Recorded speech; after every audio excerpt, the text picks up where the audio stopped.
அனுதினமும் இயேசுவோடு என்கிற இந்த காலை தியான பகுதியிலே ஆண்டவர் நம்மோடு கூட தெளிவாய் சில காரியங்களை திட்டமாய் வசனத்தின் மூலமாய் பேசி வருகிறார். காலையிலே இந்த தியானத்தை நீங்கள் குடும்பமாய் அமர்ந்து கேட்டு உடனடியாக நீங்கள் ஜெபிக்க ஆரம்பித்து விடுங்கள். ஏனென்றால் ஆண்டவர் உங்களுடைய தனிப்பட்ட வாழ்வோடும் ஒரு பெரிய ஆசீர்வாதத்தை உங்களுக்கு அவர் வைத்து உங்களோடு அவர் பேசுகிறார். எபேசியர் 4ஆம் அதிகாரம் 12வது வசனம் சொல்லுகிறது, பரிசுத்தவான்கள் சீர்பொருந்தும் பொருட்டு சுவிசேஷ ஊழியத்தின் வேலைக்காகவும் கிறிஸ்துவினுடைய சரீரமாகிய சபையானது பக்தி விருத்தி அடையத்தக்கதாக. நாம் ஆலயத்திற்கு குடும்பமாய் நாம் செல்ல வேண்டும். ஆலய ஆராதனையை விட்டுவிடக்கூடாது. சபை கூடி வருதலை நாம் விட்டுவிடக்கூடாது. அதிலும் இந்த கடைசி காலத்தில் சபையில் நடக்கிற எல்லா நிகழ்ச்சிகளிலும் நாம் மேக்சிமம் பங்கெடுத்து கொள்ள வேண்டும். ஆராதனையை மிஸ் பண்ணவே கூடாது. ஏன் இதை அழுத்தி சபையிலே போதகர்கள் சொல்லுகிறார்கள்?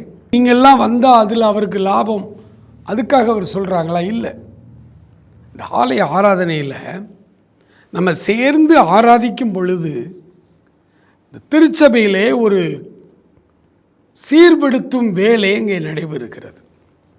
திருச்சபை அவர் ஏற்படுத்தினதற்கு அடுத்த நோக்கம் பரிசுத்தவான்கள் சீர்பொருந்தும் பொருட்டு. ஆண்டவர் அவருடைய பிள்ளைகளாகிய நம் எல்லாரையும் பரிசுத்தவான்கள் ஆகும்படி அழைத்திருக்கிறார்.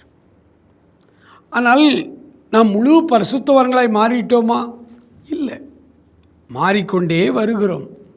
அப்போ நிறைய காரியங்களில் கரெக்டிவ் டீச்சிங் நமக்கு தேவைப்படுகிறது.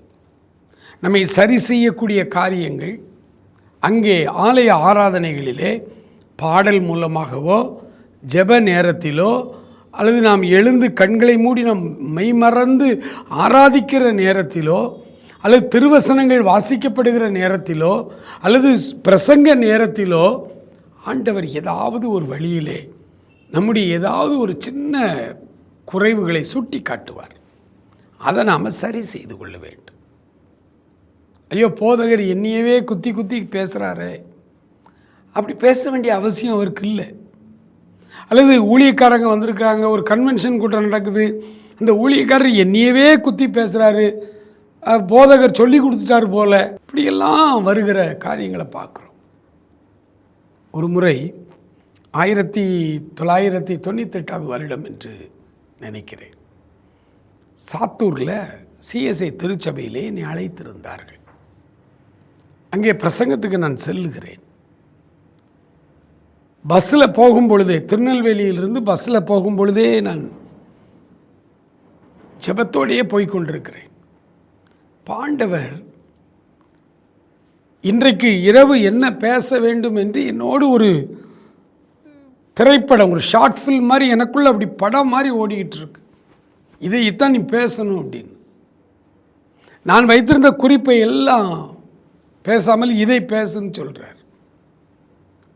ஒரு தெளிவான எனக்கு ஒரு விஷன் இருந்ததுனால, எனக்கு அதற்கு வேண்டிய அதிகாரத்தை எனக்கு கொடுத்து வல்லமையை கொடுத்துருந்ததுனால நான் தைரியமாக, ஏன்னா அதெல்லாம் ஒரு சபையில் பேசிட்டு வெளியில் வர முடியாது. அவ்வளவு அந்த சபைக்குள்ளே இருக்கிற புறையோடி போன ஊழல், புறையோடி போன தவறுகள், அந்தரங்க பாவங்கள் இதெல்லாம் கண்டித்து பேசணும்னு ஒரு யோவான் ஸ்நானகன் மாதிரி அன்றைக்கி நீ அனாயின் பண்ணி உள்ளே விட்டார். நானும் பிரசங்க பீடத்தில் ஏரியா பேசிட்டேன். 1 மணி நேரம் 10 நிமிஷம் மூச்சே விடாமல் பேசியிருக்கேன். அந்த அளவுக்கு அவ்வளோ வைராக்கியமான ஒரு வல்லமையே ஆண்டவர் அன்றைக்கி எனக்கு விசேஷமாக கொடுத்தார். முடிச்சுட்டு நான் வந்துட்டேன். மறுநாள் காலையிலே போதகர் எனக்கு ஃபோன் பண்ணுறார். ஐயா, நீங்களும் நானும் சந்திக்கலை, நீங்கள் யாருன்னு எனக்கு தெரியாது, நான் யாருன்னு உங்களுக்கு தெரியாது.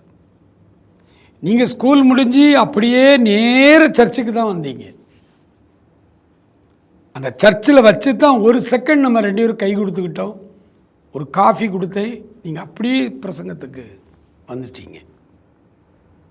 ஆண்டவருக்கும் எனக்கும் தெரியும், உங்களுக்கும் எனக்கும் ஆண்டவருக்கும் தெரியும், நான் உங்களுக்கு எதையுமே சொல்லலை.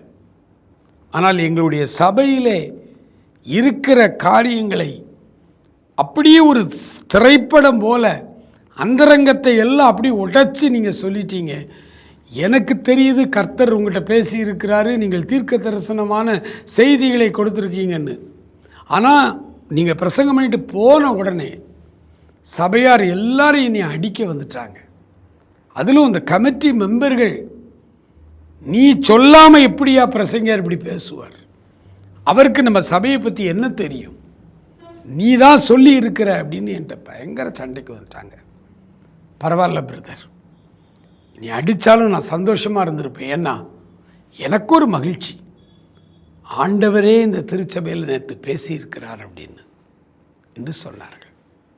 இந்த மாதிரி சில நேரங்களில் நாம் பங்கெடுக்கிற நம்முடைய சொந்த சபை, நம்முடைய உள்ளூர் சபையில், நம்முடைய சொந்த சபையில் சில நேரங்களில் ஆண்டவர் பரிசுத்தவான்கள் சீர்பொருந்த வேண்டும், சரி செய்யப்பட வேண்டும் என்று சில காரியங்களை நமக்கு வெளிப்படுத்தி பேசுவார்.